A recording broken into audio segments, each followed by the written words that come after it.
Fort Des Moines, Iowa, September 1945. 12 German women stood in formation outside the prison barracks, hands at their sides, backs rigid, waiting for the chains. They had been told they would visit the city. Des Moines, 40 blocks of American civilization. They expected shackles, armed escorts, crowds throwing stones. Instead, a Red Cross volunteer handed them civilian coats and bus tickets. No guards, no weapons, no chains. Just an address where they should return by sunset. One woman, Hilda Engel, stared at the ticket in her hand like it might explode. This was either freedom or a trap. They were among the rarest prisoners of World War II. German women, captured in uniform, held on American soil. Most Americans in 1945 didn't know female German POWs existed. The newspapers rarely mentioned them. The War Department kept their presence quiet. But scattered across the United States in camps from Texas to Iowa, approximately 200 German women lived behind wire, waiting for the war to end.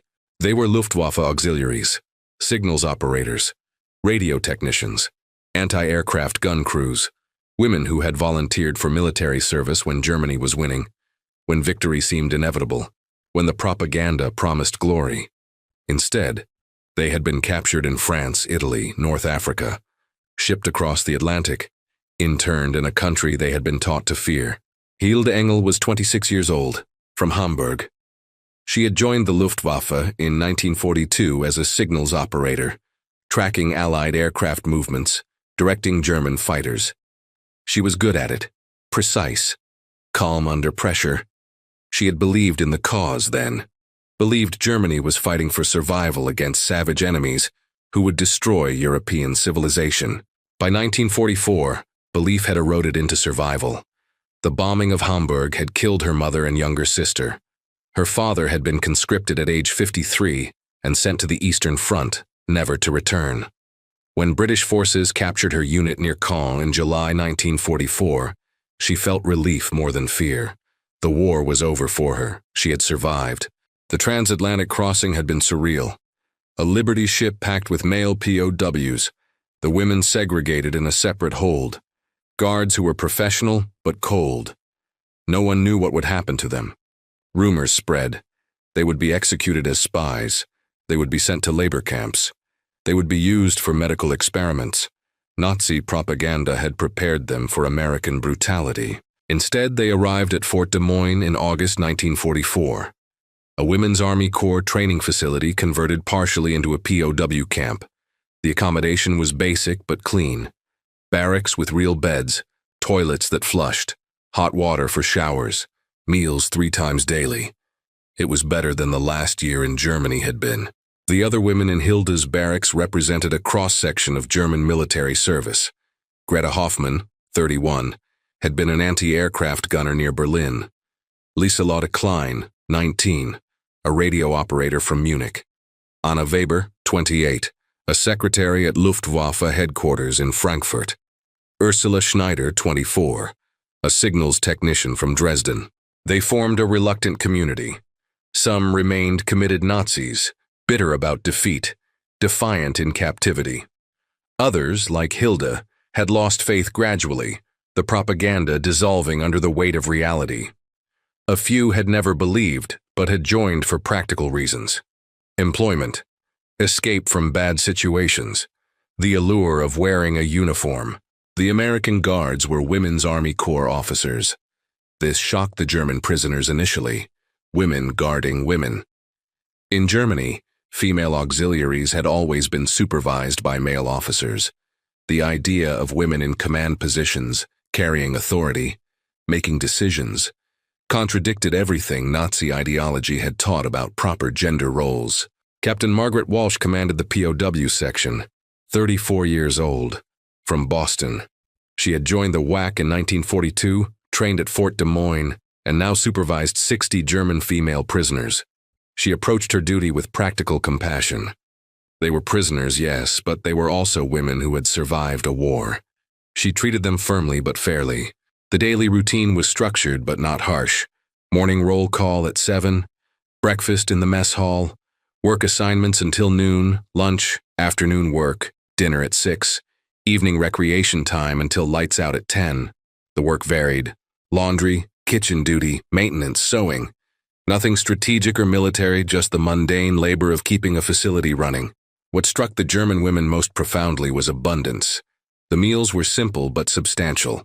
Meat regularly, fresh vegetables, bread without sawdust, coffee that actually tasted like coffee. In Germany, by 1944, food had become a distant memory of peacetime. Here, guards threw away leftovers, threw them away. Food that would have fed a German family for days. Hilda watched American soldiers waste food and felt something break inside her. Not anger, confusion. Germany had been starving while waging war against a country that could afford to throw away meals. The arithmetic of that reality was devastating. They had never had a chance. The propaganda had lied about America, comprehensively, systematically, deliberately. They had been told Americans were weak, decadent, incapable of sacrifice. Instead, Hilda saw a country so wealthy it could feed millions of soldiers and prisoners, while its civilians lived in comfort. She saw women in positions of authority. She saw black soldiers and white soldiers eating in the same mess hall, something German propaganda had claimed would never happen. The cognitive dissonance was overwhelming. By summer 1945, the war in Europe had ended. Germany had surrendered. The camps had fallen. Photographs of Bergen-Belsen and Dachau appeared in American newspapers. The guards made sure the German POWs saw them.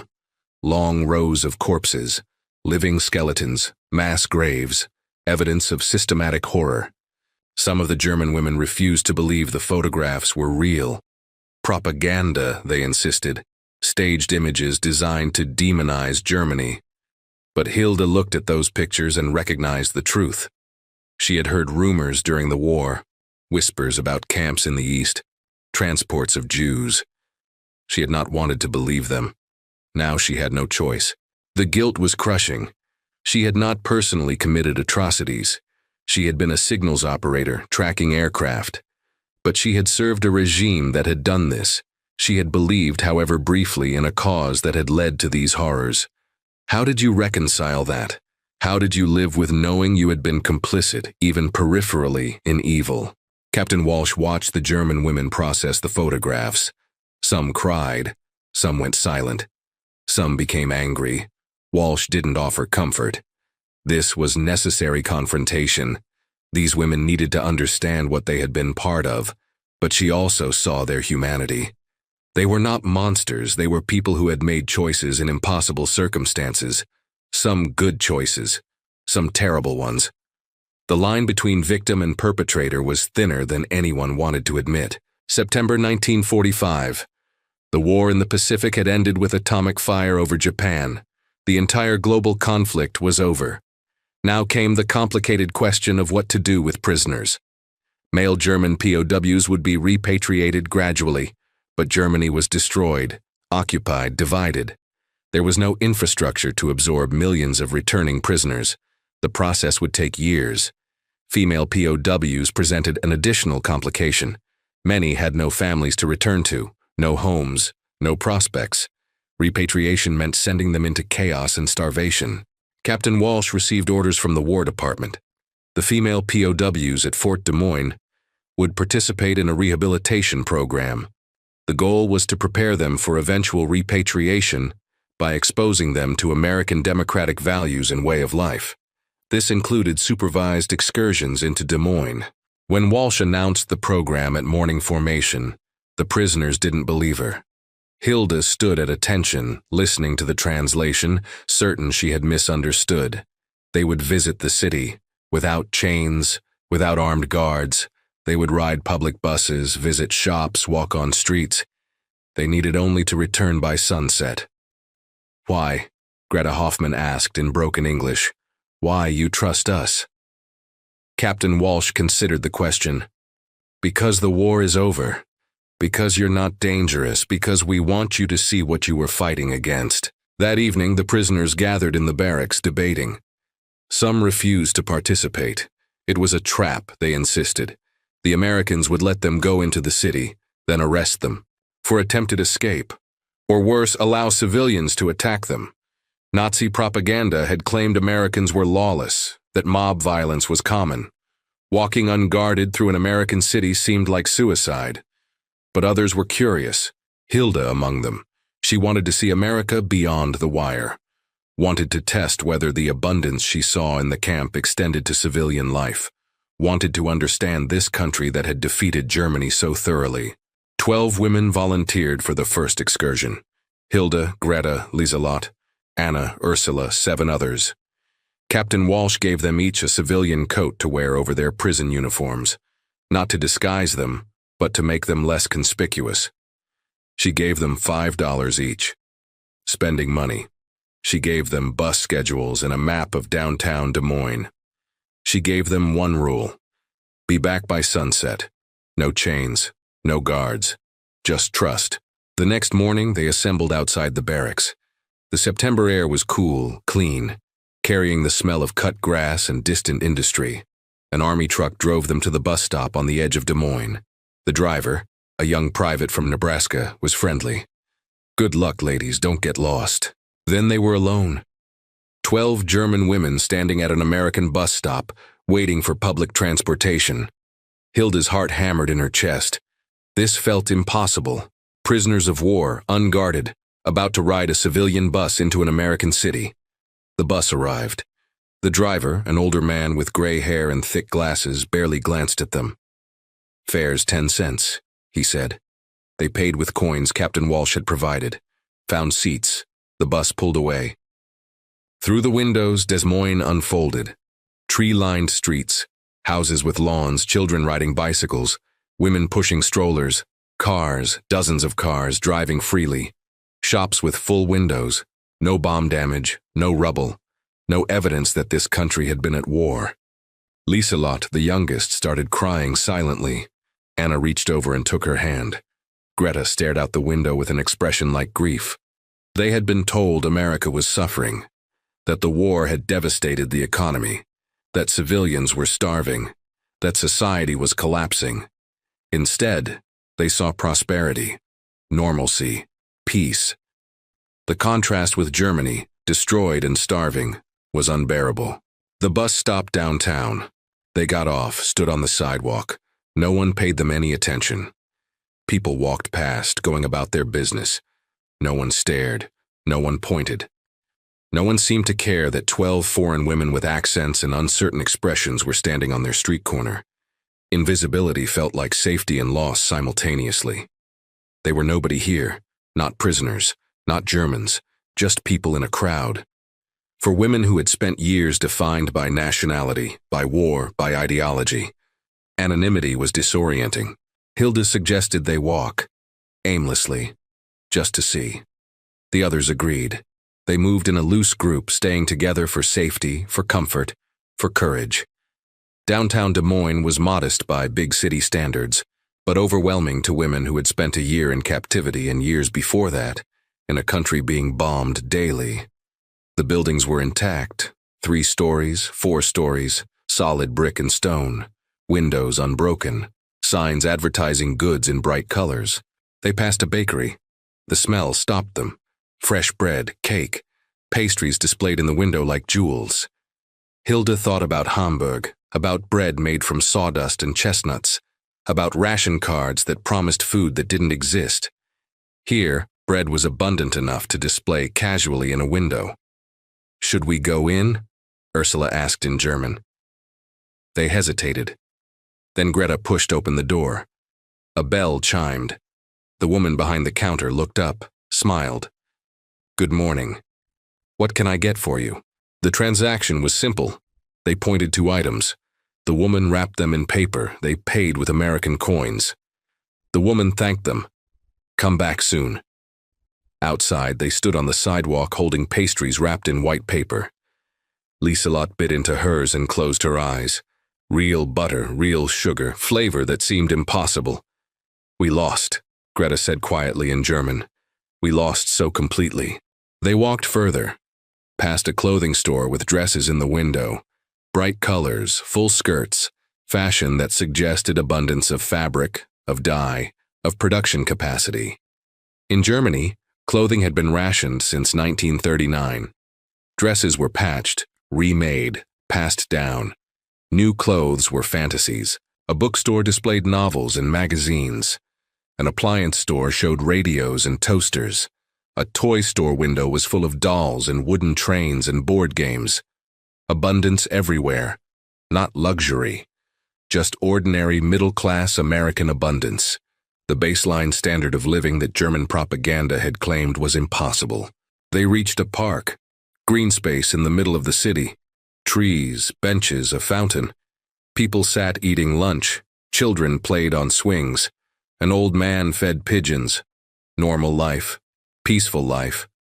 Life without fear of bombs or soldiers or collapse. Hilda sat on a bench.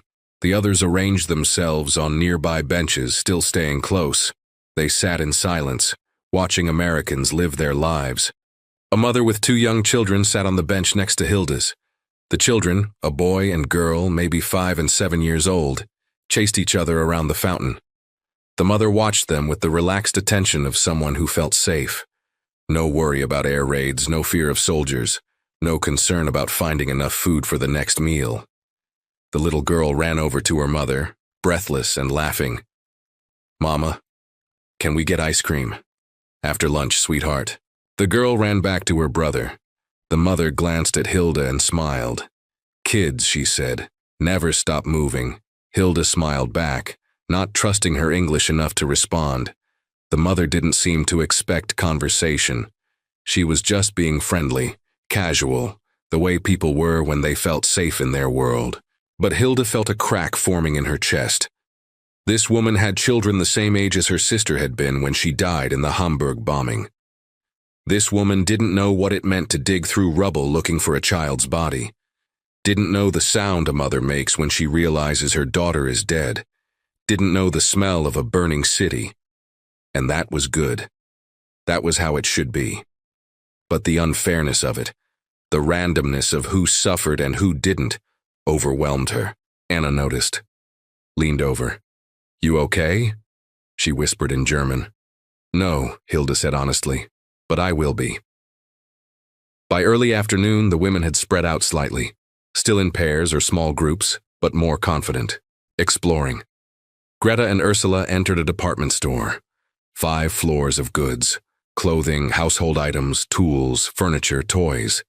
The abundance was paralyzing. They wandered through aisles, touching fabric, examining objects, trying to process the sheer volume of available goods. A saleswoman approached. "Can I help you find something?" "Just looking," Greta said in careful English. "Thank you." "Of course, let me know if you need anything." The saleswoman walked away. No suspicion, no hostility, just professional courtesy. Greta and Ursula looked at each other, amazed. They were German, the enemy. Their country had started a war that killed hundreds of thousands of Americans, yet this woman treated them like normal customers. On the 3rd floor, they found the toy section. Dolls, trains, building blocks, board games. Ursula stopped in front of a display of wooden toys. Her younger brother had loved wooden trains. She had sent him one for Christmas 1943, before mail stopped getting through. She had never learned if he received it. She didn't know if he was alive.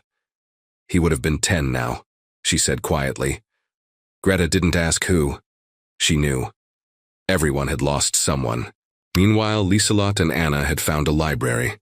A public library, free to enter. They walked through rows of books, thousands of them, available for anyone to borrow. The concept seemed radical. In Nazi Germany, libraries had been purged of degenerate books. Entire categories of human knowledge had been declared forbidden. Here, books on every subject lined the shelves. Science, philosophy, history, fiction, books in English, but also French, Spanish, even some German titles. A librarian saw them browsing and approached. "Are you looking for something specific?" "We are just looking," Anna said in halting English. "Is okay, of course, take your time. If you need help finding anything, just ask." The librarian walked away. Anna pulled out a German novel, Thomas Mann. Buddenbrooks. It had been banned in Germany. She opened it, ran her fingers over the pages. This book, which her government had declared dangerous, sat freely on a shelf in an American library. The cognitive dissonance was complete. Everything they had been told was inverted. America, the land of cultural degeneracy, preserved books Germany had burned. America, the brutal oppressor, treated prisoners with unprecedented freedom. America, the weak and decadent nation, had defeated Germany so thoroughly, the war had never really been in doubt. Hilda had separated from the group. Not deliberately. She had simply walked in a different direction, ending up on a quieter street away from downtown. She felt the need for solitude, for space to process what she was seeing. She found herself in front of a church, stone construction, Gothic revival style, tall spire, wooden doors propped open. A sign out front announced Sunday services and weekday community events. She climbed the steps, looked inside. Empty pews, colored light through stained glass. The smell of wood and old hymnals. It reminded her of churches in Hamburg, before the war, before the bombing, when her mother would take her and her sister to Sunday services and they would sing hymns and everything felt eternal. A voice spoke behind her. "Beautiful, isn't it?" She turned. A man in his 50s, gray hair, clerical collar. The pastor. "Yes," Hilda said. "Very beautiful. Are you visiting from out of town?" She hesitated. "Yes, from far away." "Well, you're welcome here. We have evening service on Wednesdays if you're still around." "Thank you," she said. "That is kind." The pastor studied her face, seemed to see something. "You're one of the prisoners from the fort, aren't you?" Hilda's breath caught. "Yes, I thought so. Captain Walsh mentioned the program. She's a member here. I think it's a good thing you're doing.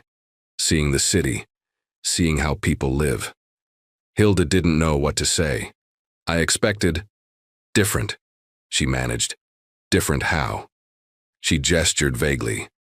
Guards, chains, anger from people. The pastor was quiet for a moment. "I was in France in 1918, he said.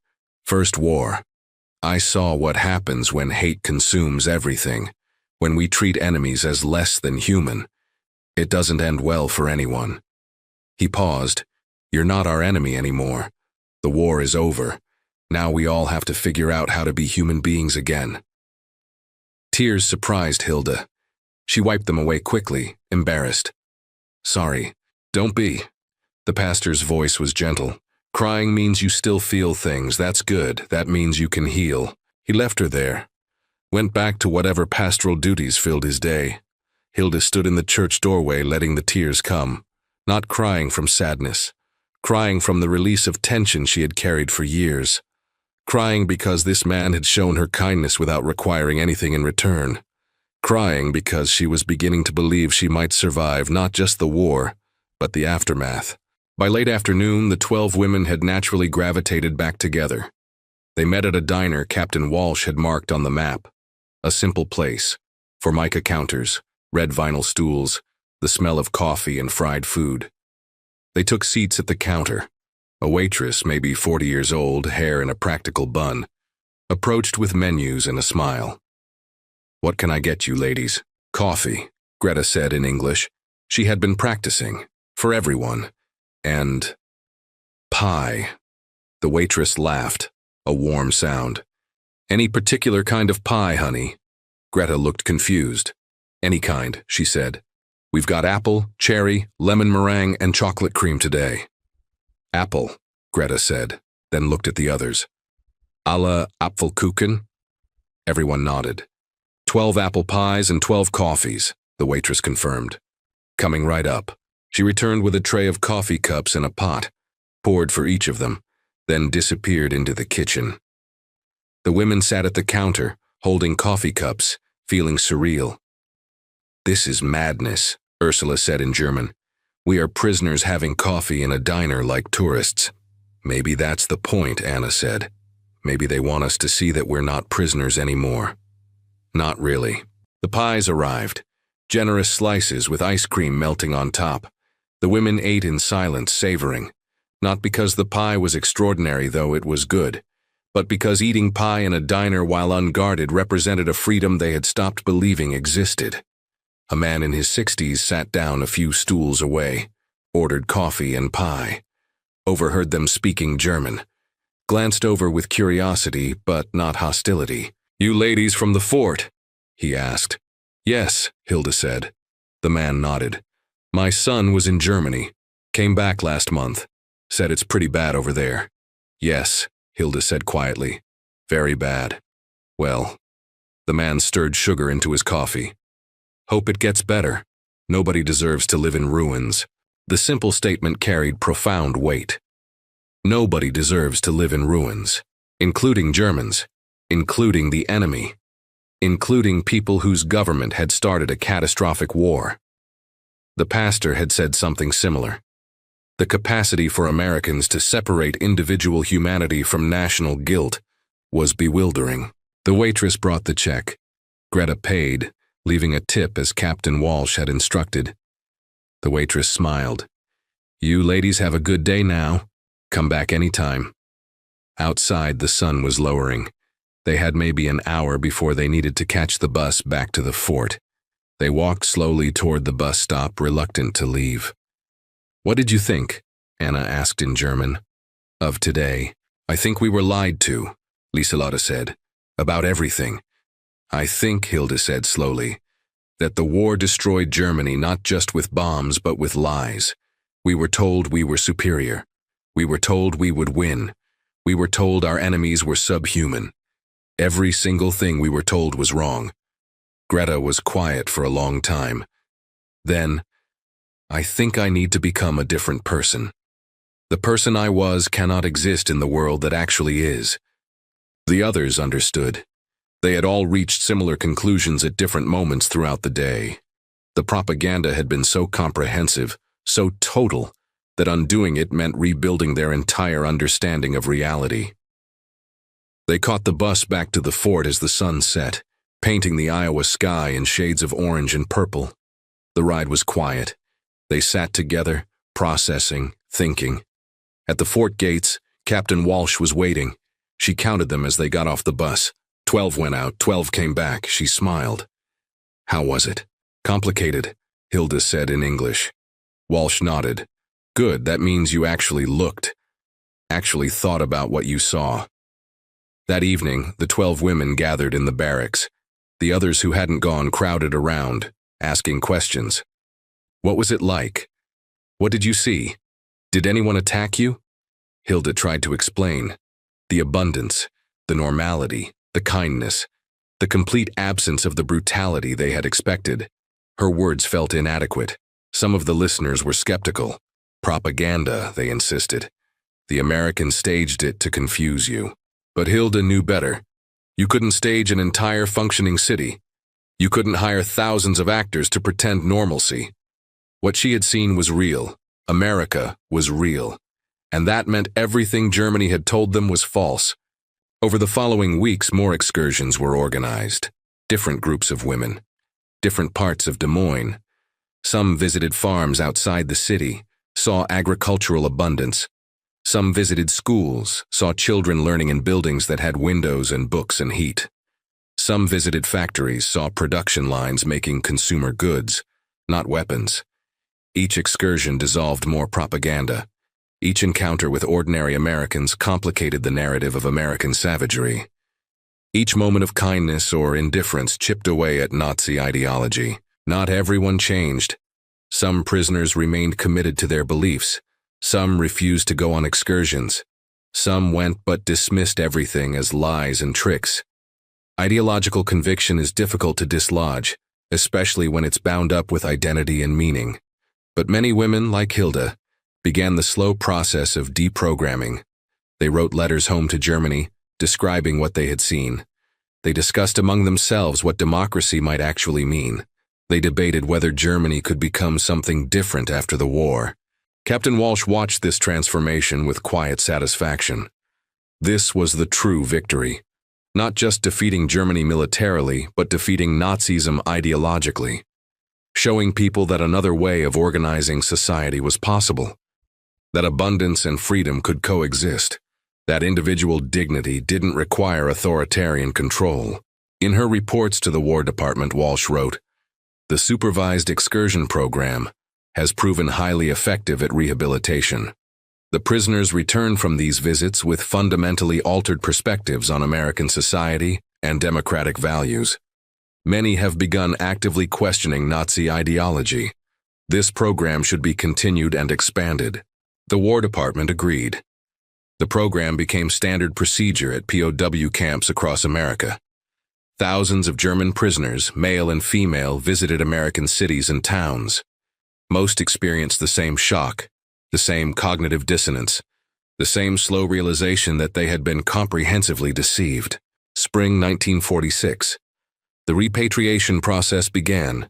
Germany needed its people back even if Germany was destroyed. The female POWs at Fort Des Moines received their orders. They would ship out in May, return to Hamburg, Frankfurt, Munich, Dresden, return to cities that might not exist anymore. Hilda felt conflicted. She wanted to go home, but home was rubble. Her family was dead. The country she had known was destroyed. What was she returning to? Captain Walsh called her into the office one afternoon. "Hilda, there's another option," she said. "You could apply to stay, immigrate to America. Several prisoners are doing it." The possibility hadn't occurred to Hilda. Stay in America, build a new life here, leave Germany permanently. "I will think about it," she said. That night she lay in bed, weighing options. Germany was her home, her language, her culture, everything she understood about the world. But Germany had betrayed her, had lied to her, had led her into catastrophe. America had shown her an alternative, not perfect. She had seen poverty even in Des Moines. She had seen segregation. She had noticed that Black Americans seemed to live separately, work different jobs, face limitations white Americans didn't. But America had also shown her that democracy could function, that abundance was possible, that societies could organize around freedom rather than control. She made her decision. She would return to Germany, not because she believed in it, but because she needed to see what remained, needed to help rebuild, needed to witness what came next. But she would remember America, remember that another way was possible. In May 1946, the female POWs boarded a transport ship in New York Harbor. Hilda stood on deck, watching the American coastline recede. She thought about that first excursion to Des Moines, the bus ride, the bakery, the park, the pastor, the diner, small moments that had changed everything. Greta stood beside her. "Do you think Germany can become like America?" she asked. "I don't know," Hilda said, "but I think we have to try. We have to build something different, something that doesn't require lies." The ship crossed the Atlantic. 10 days of gray water and uncertain futures. When they arrived at Bremerhaven, the devastation was comprehensive. The port was barely functioning. Buildings were ruins. People moved like ghosts through wreckage. Hilda stepped onto German soil for the first time in nearly 2 years. She had survived the war. She had survived captivity. Now, she had to survive peace. Years later, historians would study the American POW camp system and conclude it had been remarkably effective at denazification, not through punishment or re-education lectures, but through simple exposure to reality. By allowing prisoners to see American society functioning normally, the program dismantled propaganda more effectively than any forced ideological intervention could have. Hilda Engel returned to Hamburg and spent 30 years teaching English at a rebuilt school. She never married.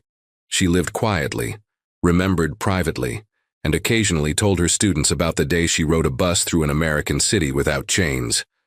Most of them didn't understand why that had mattered, but she knew. She had seen the alternative to totalitarianism and survived to witness democracy slowly taking root in German soil. Greta Hoffman immigrated to America in 1951, settled in Iowa, married a farmer, raised 3 children. She never forgot being a prisoner, but she also never forgot the kindness that had made starting over possible. Captain Margaret Walsh retired from the Army in 1948, returned to Boston, worked as a social worker for 25 years.